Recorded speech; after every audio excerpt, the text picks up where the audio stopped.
Para este miércoles está programada la votación en la sala del Senado del proyecto que busca autorizar el retiro excepcional de hasta 10% de los fondos previsionales. La propuesta, recordemos, necesita 26 votos para ser aprobada, pero ya al menos 29 senadores han manifestado su respaldo a la iniciativa. Vamos a profundizar en esta eventual aprobación. Ya estamos en contacto con el senador de Revolución Democrática, Juan Ignacio Latorre. Senador, ¿cómo está? Muy buenos días. Hola Nicolás, muy buenos días, gracias por la invitación. Gracias por acompañarnos esta mañana, senador, y hagamos un poquito el contexto de ayer. La Comisión de Constitución aprobó en general y en particular también este proyecto del eventual retiro del 10% de los ahorros previsionales. Se presentaron 15 indicaciones, no pasaron las 15 indicaciones, pero sí lo que queda claro es que va a tener un carácter universal. Se suman también los jubilados, ahí hay toda una discusión, digamos, aquellos que tienen retiro programado o renta vitalicia, porque unos están en la AFP, otros en las compañías de seguro. Pero ¿cómo usted evalúa lo que fue la discusión en la comisión, la que pudo ver en su minuto, y cómo llega el proyecto a el día de mañana, esta votación? Sí, bueno, creo que se avanzó otro paso importante en la Comisión de Constitución. Fue una larga tramitación desde la mañana primero con varias audiencias y en la tarde ya en la discusión en particular. Se presentaron 15 indicaciones y se fueron tramitando una a una. De hecho, una de las discusiones era el carácter universal, como usted dice, porque había toda una discusión si acotarlo a personas que tenían que demostrar una reducción de ingresos o no, y esa discusión al menos se zanjó con la indicación. También la incorporación de jubilados y también una indicación que repuse de la Cámara, que se había perdido en la Cámara de Diputados, lo del fondo colectivo, el fondo solidario, también se aprobó en la Comisión de Constitución. Ahora, todas estas indicaciones hay que ver, la discusión en particular, si se aprueban en la sala. En eso también decirle a la gente, informarle, porque hay mucha expectativa de que lo que se aprobó ayer es indicativo en la comisión, pero la votación vinculante, la definitiva, es la del día miércoles en la tarde. Ahí también votaremos en general y particular. Y algo que me preocupa mucho es que ayer en la Comisión de Constitución, el senador Alamán manifestó, hizo reserva de constitucionalidad. Sí. Entonces es una opción que un sector de la derecha al menos está evaluando, senador, llevar este proyecto al TC. Expliquemos un poquito eso, que muchas veces estamos en el concepto, pero entremos en detalle. ¿Qué significa esto de la reserva de constitucionalidad? ¿Qué puede significar en términos del trámite legislativo de este proyecto? Hacer reserva de constitucionalidad en el trámite legislativo es que piensas que o bien el proyecto entero o algún artículo del proyecto puede tener visos de inconstitucionalidad o ser inadmisible. Es como una advertencia, es como un mensaje que mandas, porque en el fondo la presentación al TC la tienes que hacer una vez que se termine la tramitación del proyecto. Pero el hacer ya reserva de constitucionalidad, incluso hacerlo en la comisión o en sala, ya te habilita en el fondo para después ingresar al Tribunal Constitucional. Y claro, la postura de Alamán y de un sector de la derecha es que este proyecto, como trata temas de pensiones, seguridad social, es iniciativa exclusiva del presidente de la República, pero en el fondo está todo el debate que es vía reforma constitucional. Entonces es una modificación a la Constitución, sí, con los requeridos, y ahí está también la discusión si es 2/3, 3/5, y eso es lo que se estaría aprobando. Entonces hay toda una discusión ahí de abogados constitucionalistas. El problema es que si lo envías al TC dilatas muchísimo más la promulgación del proyecto y la tramitación de este retiro del 10%. Ahora, quedémonos un poquito en ese punto, senador Latorre, que es más bien el aspecto legal, constitucional, muy relevante, cómo no, de un proyecto de ley. Obviamente vamos a hablar también de lo técnico, que es que finalmente es lo que le interesa a muchas personas. ¿Cuándo se podrá recibir? Si es que se va a poder recibir también ese dinero de emergencia. Pero el gobierno y el oficialismo, gran parte del oficialismo, han hablado de un resquicio legal desde el tema del quórum, aplicar 3/5 y no 2/3 como una reforma constitucional probablemente tal, y por sobre todo saltar sobre lo que es la Constitución, una potestad, seguridad social, que es del Ejecutivo actualmente por la Constitución, le guste la Constitución o no a uno, dicen ellos, se está de alguna manera usando este resquicio para ir reformando la Constitución o los puntos constitucionales con proyectos de ley, pese a que no tienen la facultad. Y eso obviamente habla de la posibilidad de un veto de la presidencia, de llegar al Tribunal Constitucional, opciones también que están ahí. Sí, es todo un debate. Ayer yo lo invito a la gente a ver la sesión de la mañana, donde se abordó este tema, y están los videos ahí en TV Senado. Por ejemplo, la postura de Fernando Atria, abogado constitucionalista, doctor en Derecho. Él dice que esto es perfectamente constitucional y que el quórum está bien establecido. Pero hay otros abogados, fue Correa Sutil y así, hay distintos abogados que tienen otra postura. Entonces, este es un debate, efectivamente, un debate democrático, pero yo creo que la cuestión de fondo es que es una medida excepcional, o sea, acá no estamos estableciendo algo de manera permanente, como una política pública estable, sino que es una medida excepcional para un tiempo excepcional, que es la posibilidad de retirar el fondo de pensiones, dada la precariedad, la vulnerabilidad en la que se encuentra la gran mayoría de los hogares. Si fuera permanente, ¿ahí usted considera que sería inconstitucional la medida? Ahí podría, obviamente, sería mucho más discutible ese... Pero usted dice podría, no que sería inconstitucional si fuera permanente. Lo que pasa es que, y aquí quiero ir al punto, la Constitución no es una piedra sagrada inamovible, intocable. La Constitución tiene sus propias reglas de modificación y nosotros no estamos saltando ninguna de las reglas de modificación. Es decir, cualquier parlamentario puede presentar una reforma constitucional para modificar la Constitución, y esa reforma tiene algunos artículos que podrán ser de 2/3, según la materia que traten, o de 3/5. Esa es una discusión ya procedimental, pero esas son las reglas de esta misma Constitución, que a mí no me gusta, para modificar la Constitución. Entonces, no me vengan a decir que, oiga, usted se está metiendo en una materia que no se puede tocar en el fondo, ¿no? No es así, esto es parte de las reglas democráticas, en una situación, y yo creo que eso es lo que está ocurriendo en términos de la discusión política de fondo, dada la inoperancia, diría yo, esto lo dicen los medios internacionales, el gobierno ha llegado mal y ha llegado tarde, ha fracasado en su estrategia, tanto sanitaria como económica, lo ha hecho mal en el fondo. La iniciativa parlamentaria se vuelve muy protagónica, se vuelve muy relevante, por ejemplo, con lo que fue el tema de los servicios básicos, que ahí el gobierno decidió vetar una parte del proyecto, ¿no? Ahí hay una iniciativa, o el postnatal de emergencia, que finalmente llega a un acuerdo después de 3 meses. Entonces, el Parlamento le está metiendo presión a Piñera, pero dada la falta de liderazgo de Piñera. O sea, ese es el problema político de fondo. Pero no nos estamos saltando las reglas, lo estamos haciendo vía las reglas democráticas que esta misma Constitución establece. Y con las mayorías, porque, ojo, acá están apoyando parlamentarios de derecha estos proyectos. Estamos consiguiendo las mayorías que la misma Constitución establece para hacer estos cambios.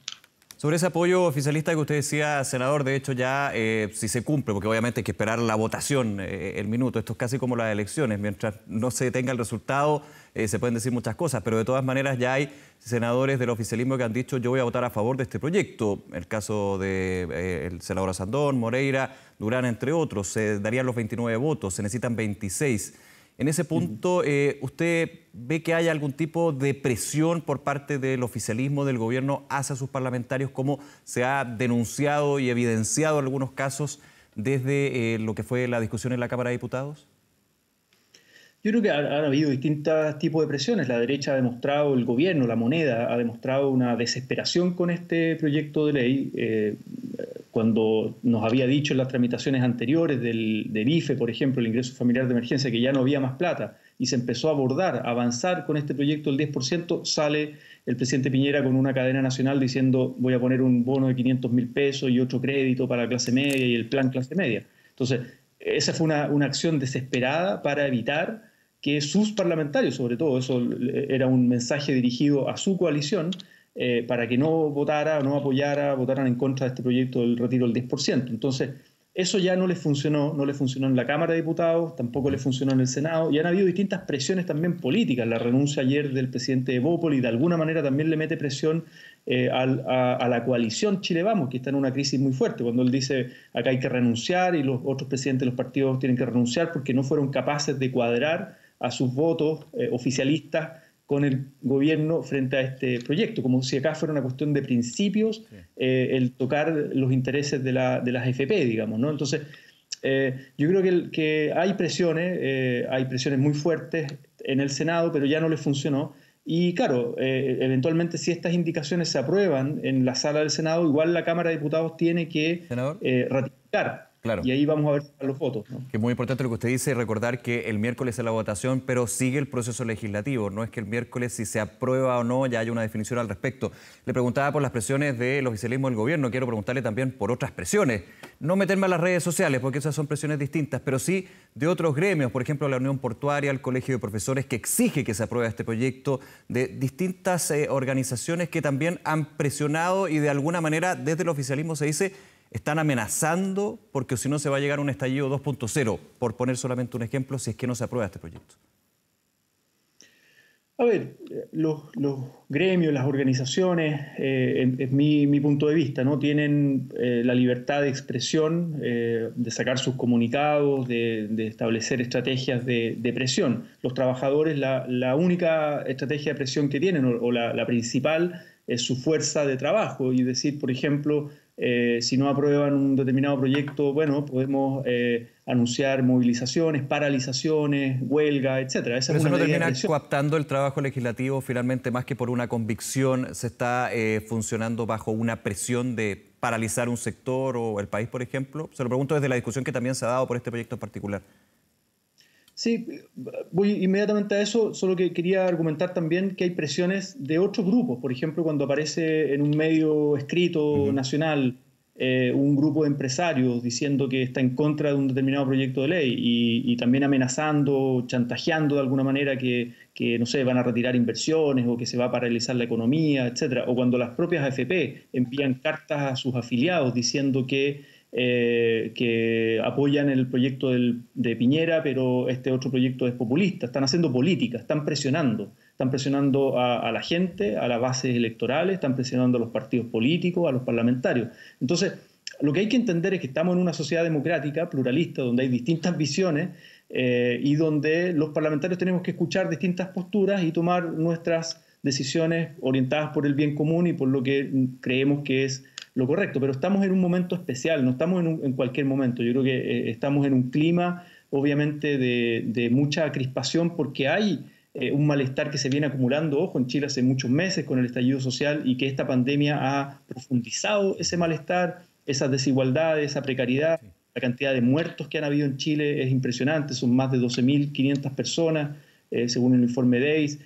Más de 300.000 contagiados, el hambre ha vuelto a Chile con las ollas comunes, la precariedad. Entonces, ese es un contexto especial, es un contexto de conflictividad. Si no entendemos que estamos haciendo política en un contexto de conflictividad y que, por lo tanto, ojo, nuestras políticas debieran ir orientadas a construir paz social, a calmar el malestar de la gente, con muchas, a veces, políticas que te pueden parecer que no son lo más correctas desde el punto de vista técnico, ¿no? Por ejemplo, el retiro del 10%. Hay toda una discusión sobre aquello, pero estamos en un momento especial, estamos en un momento excepcional.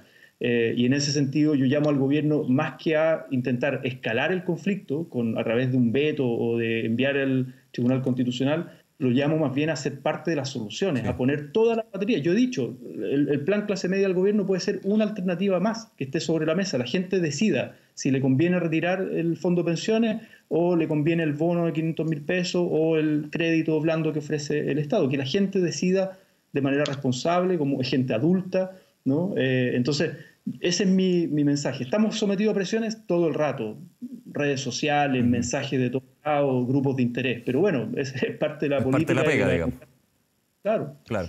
Senador, quiero volver al punto de la indicación que usted puso sobre la mesa de la Comisión de Constitución, lo que fue rechazado en su minuto por la Cámara de Diputados, que es este fondo colectivo solidario, fondo de compensación, la idea de restituir estos fondos que podrían sacar los afiliados de sus AFP.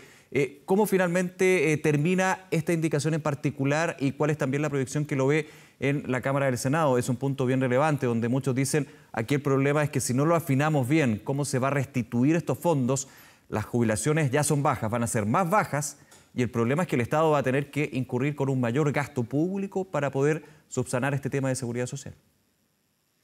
Bueno, efectivamente esta es una indicación que se perdió en la Cámara de Diputados por falta de quórum. Sí. Ahí toda la oposición, creo que salvo un diputado, no sé, me parece que Pepe Out votó en contra, pero todo el resto de la oposición votó a favor y los parlamentarios de derecha que habían aprobado el retiro del 10% no votaron a favor de esta y por lo tanto se cae en la Cámara. Y es parte del trámite legislativo, uno puede reponer indicaciones que se perdieron en el trámite anterior. Esto ha sido una solicitud, un trabajo en el fondo que ha venido haciendo el Frente Amplio, los técnicos también de oposición.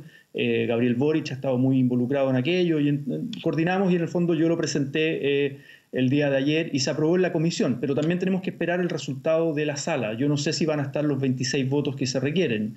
A la derecha, cuando tú le hablas de fondo solidario, fondo colectivo, como que se asusta, ¿no? Claro, en la derecha se ve como una intención de fondo más allá de entregar los recursos, en un fondo solidario que más bien busca cambiar el sistema previsional, una discusión que se dice desde el oficialismo se debería dar en la reforma previsional, no en este proyecto en particular.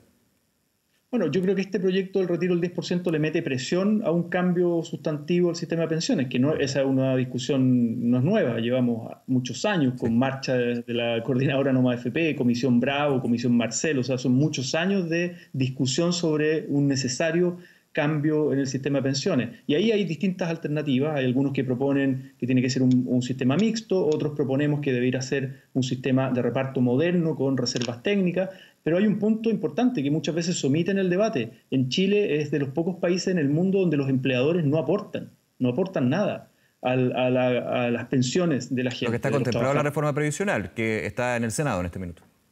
Bueno, esa es una discusión. Sí. La pregunta es cómo se administra aquello. Y por eso es que este fondo colectivo y solidario, es decir, con el aporte de los empleadores y el aporte fiscal, porque el Estado hace un aporte para la pensión básica solidaria, la APS, etcétera. El Estado pone mucha plata en el sistema de pensiones como subsidio a las AFP por las bajas pensiones que tiene la gente. Sí. Bueno, que desde ese fondo, pero no administrado por la AFP, porque creemos que no hay que pasarle más plata a la AFP, todo lo contrario, un ente público, un ente que nos dé confianza, y además establecemos con esa indicación un criterio que no existe hoy día, que es inversiones con criterios de sostenibilidad, no solo económica, sino que también sociales y ambientales.